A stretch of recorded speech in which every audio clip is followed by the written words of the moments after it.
¿Recuerdas el coche que usaba tu padre? Seguro que al verlos te vienen muchas cosas a la cabeza. El sonido de la puerta al cerrarse, el ruido del motor al arrancar, la ventanilla bajada a mano. Y, por supuesto, los paseos familiares. Porque al final no eran solo coches. Eran parte de la vida. En España, esos recuerdos tienen nombres muy claros. El SEAT 600, el SEAT 124, el Renault 5 o el SEAT 127. Pero en Reino Unido pasaba exactamente lo mismo. Eran otros coches, pero el recuerdo era el mismo. Mini, Ford Cortina, Austin 1100 o Ford Escort. Y aquí es donde empieza lo interesante. Hoy vamos a enfrentar 7 coches británicos contra 7 coches españoles que marcaron una época, desde finales de los años 50 hasta principios de los 80. Y si te quedas hasta el final, te diré cuál gana este enfrentamiento. Porque esto no es una simple lista. Es un duelo entre dos países y dos formas de entender el coche. 1. Mini versus SEAT 600. Dos coches pequeños por fuera, pero enormes por dentro. El Mini en Reino Unido y el SEAT 600 en España. El Mini nació en 1959 como respuesta a la crisis del combustible, pero desde el principio dejó claro que no iba a ser un coche más. Era una revolución. En Reino Unido se convirtió en un símbolo de estilo, diseño y personalidad. Era el coche del swing en London. Mientras tanto, en España, en 1957 nacía el SEAT 600. Y aquí la historia era distinta. No era lujo, era necesidad. Era ilusión. Era el comienzo de todo. El 600 abría puertas. El Mini, en cambio, rompía esquemas. Uno te llevaba de viaje. El otro cambiaba cómo se hacía ese viaje. Y eso se notaba. El 600, con su motor trasero, cumplía perfectamente. El Mini, con tracción delantera y un diseño innovador, sorprendía. Pero hay algo aún más importante. El Mini lo conducía todo el mundo. Trabajadores, famosos, diseñadores, unía clases.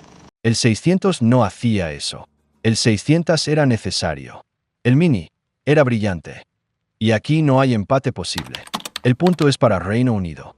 0-1. Pero cuidado, porque esto solo acaba de empezar. 2. Ford Cortina versus SEAT 124.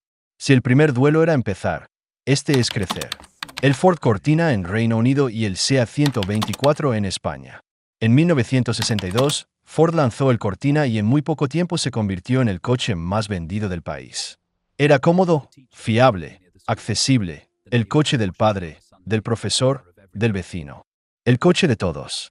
En España, el papel lo jugaba el 124. Si el 600 era empezar, el 124 era avanzar. Y aquí viene lo interesante. Puede que decepcione a muchos, pero el SEAT 124 era, en el fondo, un italiano con documento de identidad español. Un Fiat adaptado a la realidad del país. Y eso se notaba. El 124 cumplía siempre. Era práctico, fiable, pero no destacaba. El Cortina sí, porque mientras el 124 se centraba en ser útil, el Cortina tenía algo más. Versiones deportivas, carácter, incluso presencia en competición. Y aquí cambia todo. Porque no se trata solo de cumplir, se trata de sentir.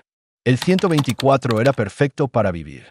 El Cortina, además, te hacía disfrutar. Y eso, en este duelo, pesa. Reino Unido vuelve a sumar. 0-2. Pero ahora, España empieza a reaccionar. 3. Ford Escort versus Renault 5. Aquí cambia el juego. Este duelo ya no es de padres, es de juventud. El Ford Escort frente al Renault 5. El Escort era velocidad, rally, espectáculo. Era ese coche que veías pasar, y te girabas. Sonaba, corría, imponía. Pero el Renault 5 no necesitaba nada de eso. Porque entendía algo mucho más importante, la vida real. Era más pequeño, más práctico, más fácil de usar. Perfecto para el día a día, para aparcar, para moverse sin complicaciones. Mientras el Escort impresionaba, el Renault 5 encajaba. Uno era emoción. El otro, inteligencia. Y aquí está la clave. El coche que realmente recuerdas no es el más rápido. Es el que siempre estaba ahí. El que te llevaba al trabajo, a casa o a la playa. Y en eso, España gana. 1-2. Y ahora sí, esto se pone interesante. 4. Land Rover versus Santana. Este es uno de los duelos más curiosos, porque aquí hay historia compartida. El Land Rover y el Santana.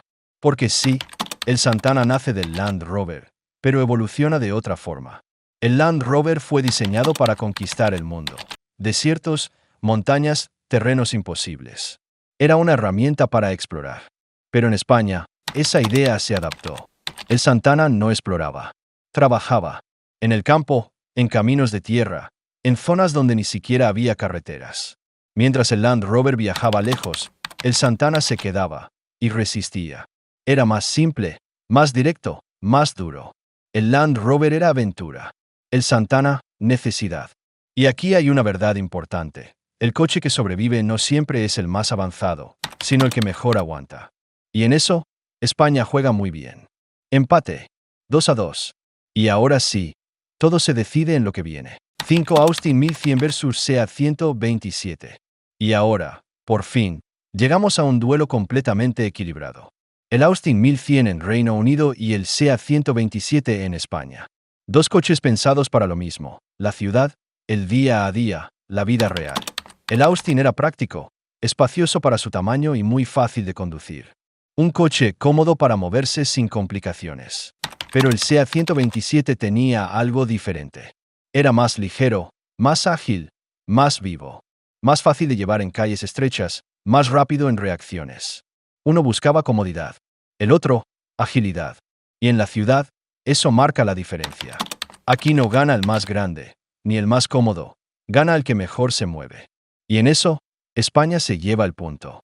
3-2. Por primera vez, España se pone por delante. 6 MGB versus SEAT 850 Spider. Y ahora cambiamos completamente de registro. Porque este duelo no va de necesidad, va de deseo. El MGB frente al SEAT 850 Spider. Dos coches que no comprabas porque los necesitabas, sino porque te gustaban. El MGB era el clásico deportivo británico. Elegante, descapotable, con carácter. Pero el 850 Spider tenía algo distinto. Era más pequeño, más llamativo, más inesperado. Un coche que no veías todos los días. El MGB era tradición. El Spider, atrevimiento. Y aquí no se trata de cuál es mejor, sino de cuál te hace sentir más. Y en ese terreno, Reino Unido empata. 3-3. Y ahora sí, todo se decide en el último. 7 Jaguar E-Type. Y aquí, cambia todo. Porque esto ya no es un duelo. Es una declaración. El Jaguar E-Type no necesita rival. Juega en otra liga. Mientras España construía coches para vivir, Reino Unido también construía coches para soñar. Diseño, elegancia, velocidad. Un coche que no se explica, se admira. Y aquí está la clave. Todos necesitamos coches prácticos, pero los que recordamos de verdad son los que nos hicieron girar la cabeza. Y por eso, Reino Unido se lleva el punto final. 3-4. Final. España 3. Reino Unido 4. Pero esto nunca fue solo una competición.